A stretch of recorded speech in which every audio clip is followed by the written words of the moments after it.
It's the end of an era at UCCS as the Chancellor calling it a career, well, at least as far as a leader in higher education is concerned, more than 40 years of history at an institution that continues to see unprecedented growth.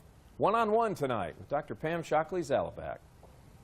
It's so exciting. I will always be a supporter of UCCS, but it's time for a new quote-unquote face of the franchise, as you put it. First one in, last one out is how one colleague describes the typical day for Pam Shockley-Zalabak, sometimes working even 7 days a week and, continuing to teach all the while. So what do you do for an encore?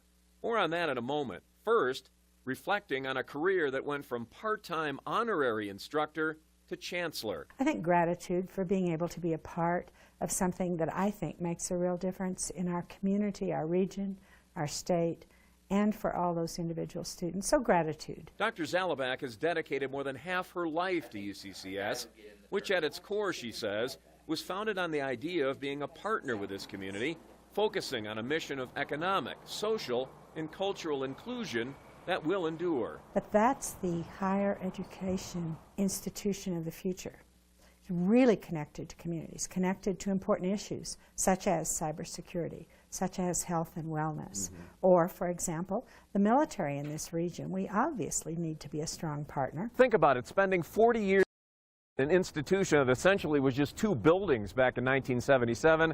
The population of this campus is now around 12,000 students. The biggest challenge, though, moving forward, says Dr. Zalabak, is making higher education not only accessible, but affordable. So the challenge is to get enough financial aid, both philanthropic, institutional, and in some cases federal, so that students can have access. As for Dr. Zalabak's future, organizational consulting and writing.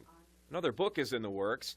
At her core, she's a journalist who wants to focus in part on the media culture we live in, but also precious, constitutionally protected rights of free speech, which have been an integral part of her stewardship at UCCS. And I don't think we need to be dissuaded from the importance of academic freedom and free speech, but we need to understand how we can better make clear what that really means from a public point of view.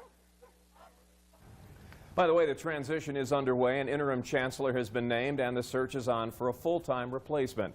Dr. Zalabak's advice to them, make a genuine connection with our community. Listen intently about the needs of the students in the community, and then act.